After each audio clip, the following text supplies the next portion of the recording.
সেই এভৰিৱান, আশা কৰোঁ আপোনালোকৰ সকলোৰে খবৰ ভালেই। মই আহি গৈছোঁ আকৌ বহুত দিন পিছত আপোনালোকৰ মাজলৈ এটা ভিডিঅ' লৈ। আজি কোনো ইনফৰ্মেটিভ ভিডিঅ' নহয়, তথাপি যে মই এইকেইদিন মানে স্কুল জইনিঙৰ কামতেই ব্যস্ত আছিলোঁ, তাৰ কাৰণে তেনেকৈ বিশেষ ভিডিঅ' দিব পৰা নাই। গতিকে আজি মোৰ স্কুল জইনিঙৰ পিছত কেনেকুৱা কি ধৰণৰ অভিজ্ঞতা হ'ল এইখিনি আপোনালোকৰ আগত শ্বেয়াৰ কৰিবৰ কাৰণে চিম্পলি ভিডিঅ'টো বনাইছোঁ। কেনেকৈ কোন ঠাইত কেনেকৈ আৰু কি প্ৰচেছৰ জৰিয়তে জইনিং হৈ গ'ল সেইখিনি কথা গোটেইখিনি আজি ভিডিঅ'টোত মই শ্বেয়াৰ কৰিম। প্ৰথম দিনত মইতো গ'লোঁ জইন কৰি কেনে যি যাৱতীয় ডকুমেণ্টছ আছিল সেইখিনি ছাবমিট কৰিলোঁ। ছাবমিট কৰাৰ পিছত প্ৰিন্সিপাল ছাৰৰ লগত ফটো উঠিলোঁ। তাৰপিছত আপোনাৰ যি LDA আছিলে, LDA মোৰ কিবা কৰি দিলে, 682ত এনৰল কৰাই দিলে। তাত বহু সময় লাগি গ'ল। তাৰপিছত সেইদিন বিশেষ একো কিবা কৰা নাই, জাষ্ট ষ্টাফৰ লগত চিনাকি হ'লোঁ আৰু তেওঁলোকে মোক স্বাগতম জনালে গামোচাৰে আৰু যিখিনিৰ লগত পাৰে চিনাকি কৰাই দিছে। আৰু কিবা এক্সাম চলি আছিলে, তাৰ কাৰণে গোটেই ষ্টাফৰ লগত চিনাকি হোৱা সম্ভৱপৰ হৈ নুঠিল। গতিকে সেইখিনি আছিল প্ৰথম দিনত। গৈ কেনে চিম্পলি জইন কৰিলোঁ। জইন কৰি কেনে যি স্বাগতম জনালে, এজন দুজনৰ লগত চিনাকি হ'লোঁ, সেইখিনি কথাই আৰু লগতে 682ৰ এনৰলমেণ্ট কৰাই দিলে। তাৰপিছত মই প্ৰিপেটৰী লিভৰ কথা ক'লোঁ। প্ৰিপেটৰী লিভ তেনেকৈতো এলাউ কৰা নাছিলে, মানে ডাইৰেক্ট এনেকৈ 10 দিন এসপ্তাহ, কিন্তু ক'লে সোনকালে আহিব লাগিব যিহেতু কাম বাকী আছে। গতিকে মই 3 দিনত ল'লোঁ। গতিকে মাজতে এদিন হলিডে আছিল, 4 দিন। গতিকে 4 দিন মই জইন কৰি কিনে 4 দিন স্কুলত যোৱা নাই। তাৰপিছত মই গ'লোঁ 23 তাৰিখে আমাৰ কামৰূপ জিলাৰ যি কিবা আছিলে IIT গুৱাহাটীত আছে, যি কামৰূপ জিলাৰ GTPCT কেণ্ডিডেটখিনি আছে, যি টিচাৰখিনি আছে, তেওঁলোকক IIT গুৱাহাটীত মাতি দিছিলে। গতিকে 23 তাৰিখে তাতেই হ'ল। মই গ'লোঁ 24 তাৰিখে ফাইনেলি গ'লোঁ। গৈ কিনে ফাৰ্ষ্ট এটেণ্ডেঞ্চ দিলোঁ সেৱা চিটত। ইতিমধ্যে এপ্ৰুভ হৈ গৈছিলে। এটেণ্ডেঞ্চ দি মই অলপ ইফাল সিফাল ঘূৰিলোঁ, কেম্পাছটো চালোঁ।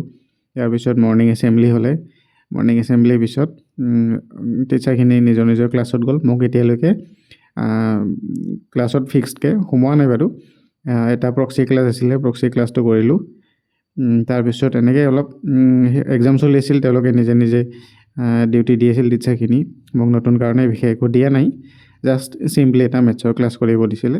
তাৰপিছত লাহেকৈ মোক যি টাইম টেবুল আছিল তাত এণ্ট্ৰি কৰি দিব বুলি ক'লে। বাকী এতিয়া দৰমহাৰ কথা মই গম পোৱা নাই, কিমান দিব, কেতিয়া দিব, কোৱা দিয়া নাই। মই ইফাল সিফাল শুনাহে কথা বাৰু।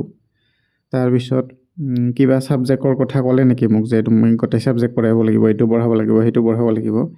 তেনেকৈ একো নাই, কিন্তু মোক যোনটো ফাৰ্ষ্ট ক্লাছ দিছিলে এইটো 6ৰ দিছিলে। হয়তো মোক স্কুলখন এমালগেটেড হয়, তাৰমানে 1ৰ পৰা 12লৈকে আছে। মোক 6ৰ পৰা 12লৈকে যিকোনো ক্লাছ দিব বুলি মানে ডাইৰেক্টলি কোৱা নাই, যদি সেইটো বুজি পালোঁ আৰু যি কি নহওক LP লেভেলৰ নিদিয়ে বুলি গম পালোঁ। বাকী হায়াৰ ছেকেণ্ডেৰী দিয়ে নিদিয়ে, তেওঁলোকে টিচাৰ আছে অলৰেডি, দিব পাৰে হয়তো কেতিয়াবা। গতিকে এটা ক্লাছত তেনেকুৱা বাধ্যবাধকতা নাই। মোৰ যিহেতু ছায়েন্সৰ হয়, অসমীয়া, হিন্দী, ইংলিছ এইবিলাক পঢ়াব নিদিয়ে। ছায়েন্স মেথছৰ যিকোনো ক্লাছ পঢ়াব দিব পাৰে বুলি তেনেকৈ এটা মোৰ ধাৰণা হ'ল আৰু। গতিকে প্ৰিপেটৰী লিভৰ কথা ক'লোঁ, জইনিঙৰ কথা ক'লোঁ। ক্লাছ কেইটা দিছে, ক্লাছ তেনেকুৱা নাই। টিচাৰৰ অভাৱ যদিও ক্লাছখিনি মেনেজ হৈ যায়, কাৰণ অলৰেডি আমাৰ UP লেভেলৰ টিচাৰ আছেই, BSc তথা MSc, তেওঁলোকে মিলি তেনেকৈ ক্লাছটো চলে আৰু চবৰে খুব বেছি এটা প্ৰেছাৰ পৰা দেখা নাই মই। যি এদিনৰ অনুভৱ সেইখিনিহে মই ক'লোঁ এতিয়া।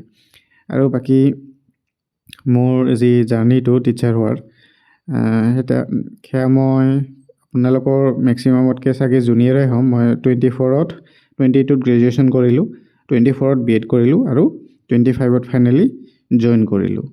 গতিকে মোৰ জাৰ্ণিটো ক'ব গ'লে খুব বেছি দীঘলীয়া নহয়। ৰেগুলাৰ কৰি আছোঁ আৰু ৰেগুলাৰ চাকৰিটো পাই গ'লোঁ।